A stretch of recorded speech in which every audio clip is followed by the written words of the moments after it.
Bienvenue dans un voyage captivant dans la vie de l'une des figures les plus remarquables de l'histoire, Guillaume le Conquérant. De ses humbles débuts en tant que jeune duc de Normandie à sa conquête épique de l'Angleterre, cette vidéo explore l'histoire extraordinaire d'un chef visionnaire et d'un génie militaire. Son éducation illégitime, Guillaume le Conquérant est né en 1028 à Falaise, en Normandie, de parents Robert Ier, duc de Normandie, et Herleva, une femme de naissance commune.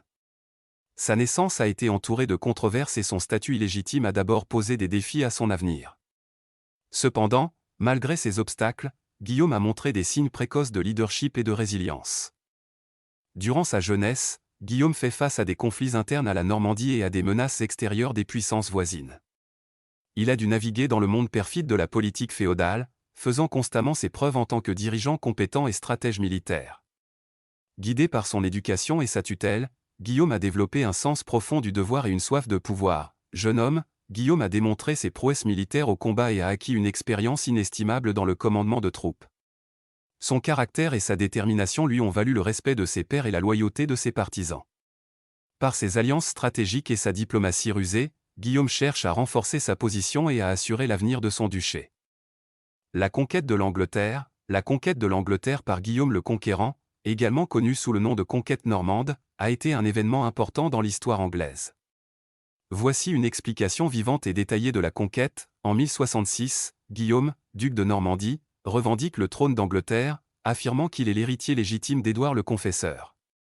Guillaume rassembla une formidable armée de chevaliers normands, de fantassins et d'archers, et mit à la voile à travers la Manche. Le 28 septembre 1066, les forces de Guillaume débarquent à Pévencey dans le sud de l'Angleterre. Ils établissent rapidement une position défensive et entreprennent la construction d'une fortification en bois, appelée Château de la Motte, pour protéger leur tête de pont. Pendant ce temps, Harold Godwinson, le roi d'Angleterre nouvellement couronné, venait de vaincre une autre armée d'invasion dirigée par Harold Hardrada de Norvège à la bataille de Stamford Bridge. En apprenant la nouvelle de l'arrivée de William, Harold fit marcher ses troupes fatiguées vers le sud pour affronter les Normands. Les deux armées s'affrontent le 14 octobre 1066 à la bataille d'Hastings. La bataille a été féroce et sanglante, les deux camps se battant vaillamment. Malgré les efforts d'Harold, ses forces ont finalement été submergées par la cavalerie normande disciplinée et les flèches mortelles des archers. Harold lui-même a été tué pendant la bataille, soi-disant par une flèche dans l'œil. Le roi d'Angleterre étant mort, ses troupes restantes ont commencé à battre en retraite et les Normands les ont poursuivis sans relâche. La défaite à Hastings a marqué un tournant dans l'histoire anglaise.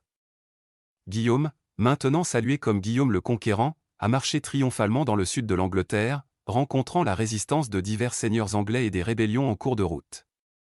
Il a utilisé une stratégie de construction de châteaux, tels que l'emblématique Tour de Londres, pour établir son autorité et son contrôle sur la terre.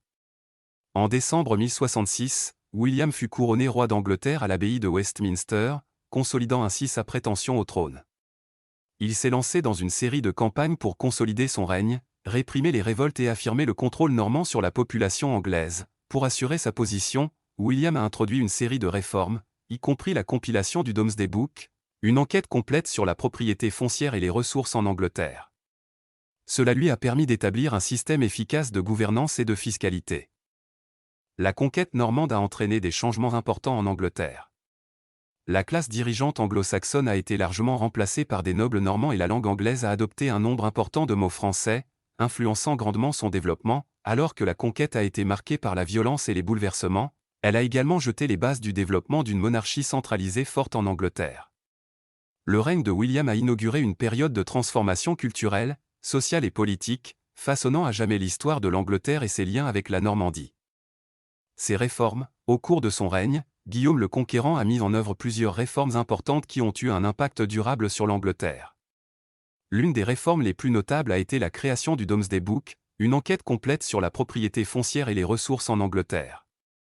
Ce record a aidé William à évaluer l'étendue de son royaume et à faciliter une fiscalité et une gouvernance efficaces.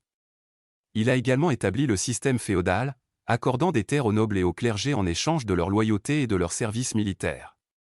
Pour gérer les finances, William a créé le Royal Exchequer, une institution financière centralisée.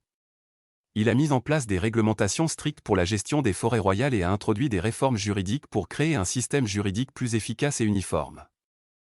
Guillaume a lancé une campagne massive de construction de châteaux à travers l'Angleterre, renforçant son contrôle et se protégeant contre d'éventuelles rébellions. Il a exercé un contrôle sur l'Église anglaise, nommant des évêques et des abbés normands à des postes clés. Ces réformes, entre autres, ont aidé Guillaume à consolider son règne et à établir une monarchie centralisée forte en Angleterre. Ils ont jeté les bases des développements ultérieurs en matière de gouvernance, d'administration et de système juridique, façonnant la trajectoire future du pays.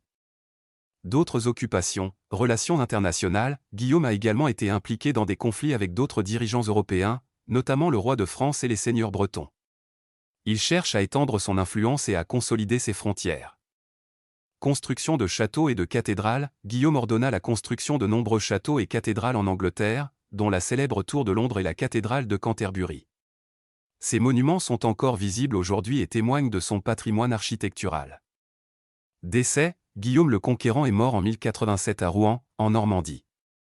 Son héritage se perpétue à ce jour, avec l'influence normande sur la culture, la langue et le système juridique de l'Angleterre. Il a jeté les bases de la monarchie normande et façonné l'histoire de l'Angleterre et de l'Europe médiévale.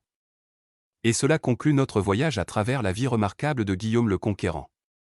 De sa conquête ambitieuse de l'Angleterre à la mise en œuvre de réformes importantes, son héritage continue de façonner le cours de l'histoire. En tant que l'une des figures les plus influentes de son temps, l'impact de Guillaume sur le développement de l'Angleterre et de ses institutions ne peut être surestimé. Merci d'avoir regardé.